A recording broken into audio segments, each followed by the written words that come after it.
네, 창세기와 고대 역사 학생 여러분 안녕하세요. 오늘은 7번째 시간으로 오늘의 제목은 열국의 기원 그리고 바벨탑 사건입니다. 보캐뷸러리 20개를 같이 알아볼게요. 기도하고 시작하겠습니다. 사랑 많으신 주님, 저희가 오늘도 창세기와 고대 역사를 공부할 수 있도록 도우셔서 감사합니다. 오늘은 열국의 기원과 또 바벨탑 사건으로 언어가 흩어진 것 등에 대하여 살펴보겠사오매 성령님께서 도우셔서 내용을 잘 이해할 수 있도록 인도하여 주시옵소서. 예수님 이름으로 기도드립니다. 아멘.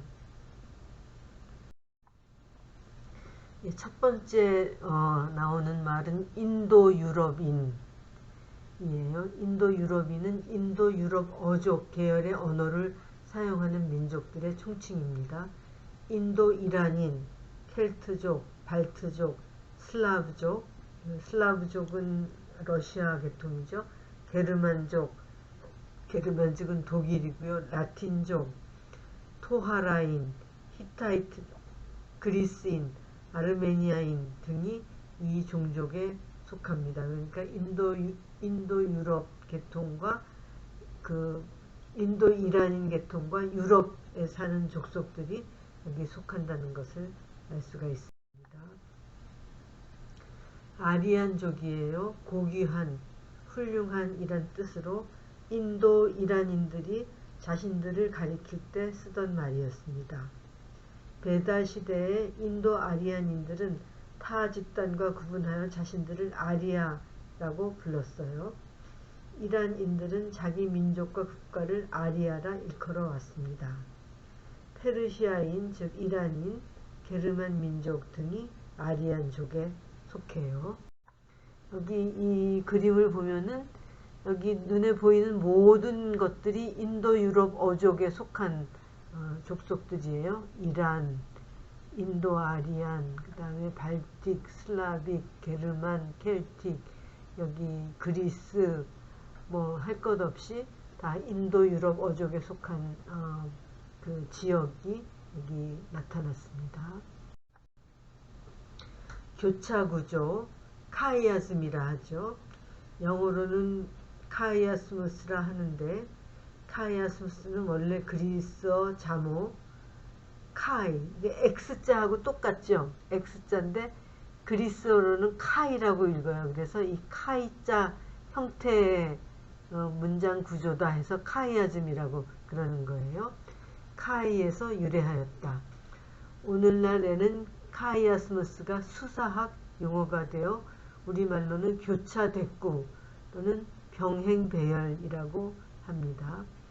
교차대꾸어법에서 가장 기본적이라고 할 수 있는 구조는 ABBA예요. 그러니까는 이런 구조를 많이 보시죠. 문장 연구할 때 보면은 그것을 카이아즘 교차 구조라고 합니다. 아프리카는 아시아 다음으로 면적이 넓고 인구가 많은 대륙입니다. 61개 영토에 11억 명이 살고 있으며 세계 인구의 14.8%에 해당해요. 아프리카 대륙은 지중해 남쪽에 위치하며 지중해 위쪽은 유럽이죠. 주변으로 북동쪽에는 수에즈 운하와 홍해, 남동쪽에는 인도양, 서쪽에는 대서양이 있습니다. 아프리카 종족은 대부분 흑인이며 노예 무역과 식민 지배에 피해를 입었었습니다. 구스라는 말을 살펴볼게요. 애굽 남쪽에 있는 땅인데 수에네 또는 아스완에서 남쪽으로 수다네까지 이릅니다. 그리스어 70인 역본에서는 에티오피아라고 옮겼어요. 그래서 구스란 말은 다른 말로 하면은 에티오피아라는 뜻이에요. 창세기 10장에 나오는 민족들의 계보에서 구스는 애굽은 미스라임, 애굽의 고대 그 이름은 미스라임이고요.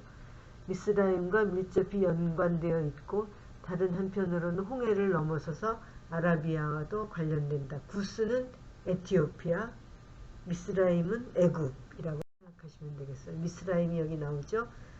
원래는 함의 아들 중 하나의 이름이 미스라임이었어요. 그는 여러 아프리카 민족의 조상이며 특히 이집트 사람들의 조상입니다. 실제로 성경에서는 이집트를 히브리 말로 미스라임이라고 불렀습니다. 이집트 즉 애굽은 북아프리카의 지중해 동부에 위치한 나라로 성경시대에는 모세가 출애굽을 한 당시에 최대 강국이었죠. 지금은 약소국이지만은 고대시대에는 최대 강국이었어요. 예. 미스라임, 이집트, 팔레스틴은 지중해와 요르단강 사이의 땅과 그 인근 지역을 일컫는 여러 역사적인 지명 가운데 하나입니다. 팔레스틴의 지리적 정의는 시대에 따라 조금씩 변해왔지만 대체로 현재의 이스라엘 영토와 팔레스틴 구역, 즉 요르단강 서쪽 지방 및 가자 지구 그 일대를 가리키는 거예요. 그러니까 이스라엘 근처 지역을 팔레스틴이라고 하는 거죠. 가나안도 비슷한 지역이에요. 가나안은 기원전 제2000년기 고대 근동에 있던 셈어 계열 언어를 구사하는 문명이자 지역, 그러니까 문명도 가나안이라 하고 지역도 가나안이라고 하는 거죠. 가나안이란 명칭은 성경 곳곳에서 등장하는데 성경에서 가나안 지역은 레반트 지역, 특히 페니키아, 블레셋, 이스라엘 땅 등의 성경의 주요 이야기 속 배경으로 등장하는 남레반트 지역에 해당해요. 레반트라는 것은 지금으로 하자면 시리아, 그 다음에 레바논, 이스라엘, 그 다음에 요르단 이 지역을 일컬어서 레반트라고 그렇게 했어요. 근동은 아나톨리아와 레반트, 메소포타미아 등 유럽과 가까운 서아시아 지역을 부르는 말이에요. 아나톨리아라는 것은 터키 지역이죠. 그래서 터키, 그 다음에 레반트 지역 먼저 살펴봤죠. 그리고 메소포타미아를 다 합쳐서 근동이라고 그럽니다. 이 메소포타미아에 대한 설명입니다. 메소포타미아는 중동의 유프라테스 강과 티그리스 강의 주변 지역, 현재 이라크에 해당하는 곳을 메소포타미아라고 해요. 기원전 4세기 후반 알렉산더 대왕 시대 이래로 역사, 지리학 및 고고학적 명칭으로 사용되기 시작하였습니다. 메소포타미아는 두 강이 자연적으로 가져다주는 비옥한 토지로 인하여 고대 문명 발상지의 하나로 발전했어요. 메소라는 말은 중간이라는 뜻이에요. 포타는 강이라는 뜻이고 미아는 도시라는 뜻을 가지고 있는 헬라어예요. 그리스어예요. 그래서 메소포타미아는 두 강 사이에 있는 도시 지역이라는 뜻이에요. 메소포타미아 문명은 개방적인 지리적 요건 때문에 외부와의 교섭이 빈번하여 정치, 문화적 색채가 복잡하였습니다. 지금도 그렇죠. 예, 메소포타미아 지역입니다.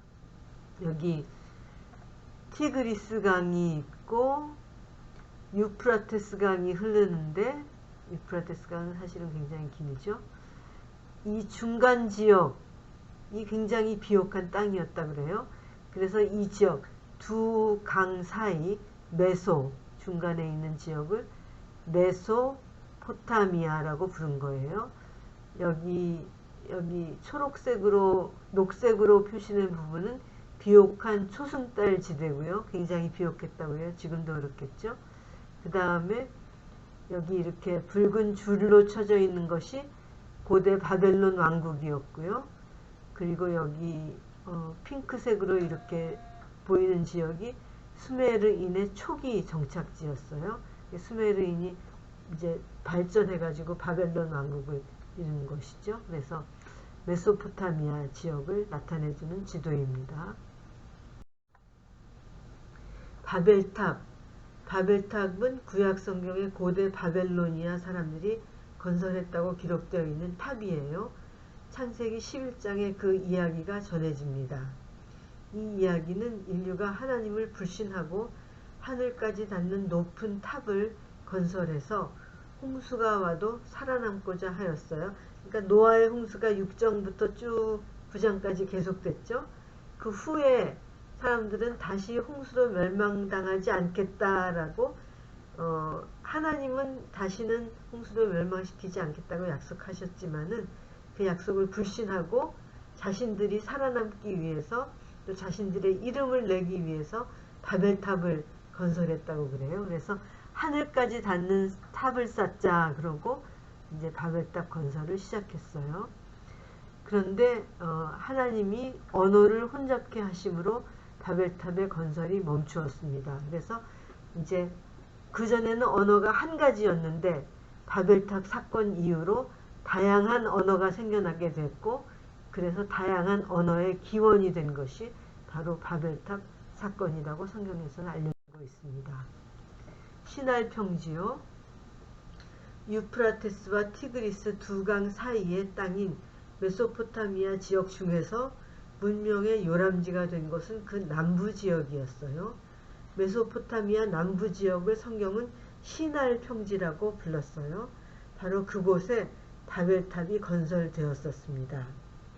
오늘날 지리적으로 말하면 이라크의 수도 바그다드로부터 시작해서 페르시아만까지 이르는 지역입니다. 오늘날은 이란이니 이라크니 하는 곳이 강대국이 아니지만은 고대 시대에는 아주 강한 나라들이었어요. 바벨론 또 페르시아 같은 나라들은 아주 강대국이었다는 것을 성경에서는 알려줍니다. 예, 아까 살펴본 언어의 기원이 다시 설명되었습니다. 유프라테스와 티그리스 두 강 사이의 땅인 메소포타미아 지역 중에서 문명의 요람지가 된 것은 그 남부 지역이었죠. 메소포타미아 남부 지역을 성경은 시날 평지라고 불렀고 바로 그곳이 바벨탑의 무대가 되었습니다. 오늘날 지리적으로 말하면 이라크의 수도 바그다드로부터 시작해서 페르시아만까지 이르는 지역인데, 거기에 바벨탑을 쌓다가 하나님께서 언어를 혼잡케 하심으로 바벨탑 쌓는 것이 중단되었고요. 그래서 여러 가지 언어가 생긴 기원을 설명해주고 있습니다. 여기 고대인들이 쌓았다고 생각되는 바벨탑의 상상도예요. 물론 오늘날에는 그 탑의 흔적이 남아있지를 않죠. 무슨 탑이죠? 롯데타워. 롯데타워를 멀리서 보면은 꼭 바벨탑이 저렇게 생겼구나, 생겼겠구나 하는 생각이 들 때가 많아요. 티그리스 강은 길이 약 1900km로 굉장히 긴 강이죠. 수원지는 터키 아나톨리아에 위치한 하제르 호수와 반 호수 두 곳이며, 두 물줄기는 터키 동쪽의 타우루스 산맥에서 일치하여 남동쪽으로 흘러 이라크 남부의 알 쿠르나에서 유프라테스 강과 합류해서 이제 바다로 들어가는 거죠.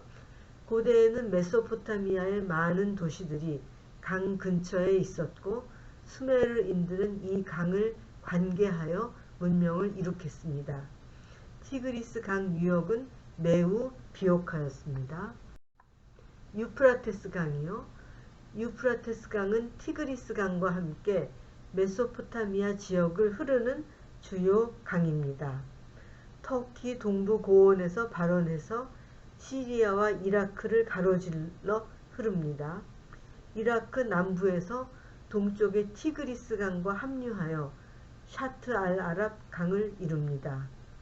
티그리스 강과 함께 메소포타미아 문명을 이룬 강이죠.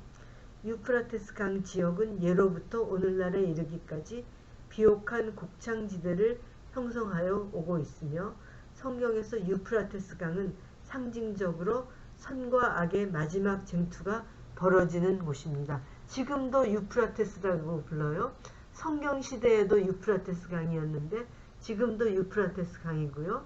그 지역에서 아마겟돈이라는 영적인 전쟁이 벌어진다 하는 지역을 상징적으로 유프라테스 유역이라고 그렇게 이야기하고 있습니다. 물론 지리적으로 거기서 마지막 선과 악의 쟁투가 벌어지는 것은 아니라고 생각되고요. 상징적인 언어로 아마겟돈 전쟁이 벌어지는 그 지역에 유프라테스 강이 흐른다라고 성경에서는 말씀합니다. 바벨론은 메소포타미아 남쪽의 고대 왕국으로 이전 시대의 수메르 지방과 아카드 지방을 아우르며 티그리스 강과 유프라테스 강 사이 메소포타미아 남동쪽의 지명입니다. 바벨론이라는 이름은 수도였던 바벨론에서 유래하였죠. 구약 성경에서는 선지자 다니엘이 활동하던 고대 왕국이었으며 최대 강국이었죠. 신약의 계시록에서는 하나님을 대적하는 마지막 정치적 종교적 세력을 바벨론이라는 상징적 언어를 사용하여 부릅니다. 고대 이스라엘 왕국은 유다 왕국은 바벨론에 의하여 멸망당했어요. 그래서 하나님의 백성을 핍박하고 또 괴롭히는 마지막 정치적 종교적 세력을 바벨론이라는 명칭으로 부른다는 것이죠. 하나님을 대적하는 마지막 세력도 바벨론이라고 부른다. 라고 말씀합니다. 가증한 새. 성경에서는 다른 동물의 고기나 죽은 동물의 고기를 먹는 새를 가증한 새로 분류하여 먹는 것을 금하고 있다. 예를 들면 무슨 솔개라든지 뭐 까마귀라든지 또 독수리 이런 새들을 가증한 새라고 하는 거죠. 네. 아브라함은 성경에 등장하는 인물로 그리스도교에서는 믿음의 조상으로 불리고 유대교에서는 육신적 조상이자 믿음의 조상으로도 불립니다. 이슬람교에서는 아브라함이 이슬람을 창시한 이슬람 신앙의 최초의 인물로 간주됩니다. 아브라함은 유대교, 기독교, 이슬람교가 다 아브라함의 자손들에서부터 시작됐어요. 그래서 아브라함이 이 모든 종교의 세계 3대 물론 유대교는 사람 숫자는 많지 않지만 기원학적인 면에서 굉장히 중요하죠. 이렇게 큰 3대 종교의 조상이 바로 아브라함이에요. 갈대아 우르라는 지역이 있대요. 이곳은 BC 2166년경 아브라함이 태어난 곳이며 현재 이라크의 바벨론 유적으로부터는 약 224km 남쪽에 그리고 페르시아만에서 북서쪽으로는 약 240km 떨어진 곳에 위치하고 있습니다. 성서에서는 우르를 특별히 갈대아 우르라고 부르고 있는데 여기에서 갈대아는 남부 메소포타미아의 유프라테스 강과 티그리스 강 주변의 늪지대나 호수 지역에 거주하였던 유목민들을 지칭하며 그들은 아람족에 속하는 한 분파였습니다. 그래서 갈대아 우르에서 아브라함이 태어났고 그곳을 떠나서 가나안으로 이제 이주를 한 거죠. 자, 여기 이 지도를 보면은 갈대아 우르가 여기 보이죠? 쭉 화살표를 따라서 아브라함의 이동 경로입니다. 하란이라는 곳에서 머무르다가 이제 쭉 다시 남쪽으로 내려와서 가나안 지역으로 왔죠. 네. 그래서 이곳에서 이제 가나안 지역에 아브라함이 정착하게 되었고요. 하나님께서 아브라함에게 너의 자손들을 하늘의 뭇 별과 같이 많게 하겠다라고 약속하셨는데 그 약속이 그대로 이루어졌다는 것을 우리가 알 수가 있습니다. 마지막으로 대형 박물관이라는 말을 살펴볼게요. 런던 블룸스베리에 위치해 있는 영국 최대의 국립 공공박물관으로 과거 영국이 제국주의 시대부터 전 세계 모든 대륙에서 수집한 방대한 유물들을 소장 및 전시하고 있어요. 1753년에 설립되었으며 굉장히 역사가 깊죠. 인류 시작부터 현재까지의 역사, 미술, 문화와 관련된 유물 및 소장품이 대략 800만여 점에 달한다고 합니다. 굉장하네요. 예, 이와 같이 지금까지 20개의 단어들을 살펴봤어요. 그 바벨탑 사건과 또 민족의 분포와 연결되어 있는 단어와 어휘들을 살펴보았습니다. 예, 그러면은 내일 제가 지금 녹음하는 시간으로부터는 내일이에요. 목요일 오후 3시에 구글 밋 클래스로 만나겠습니다. 수고 많으셨습니다.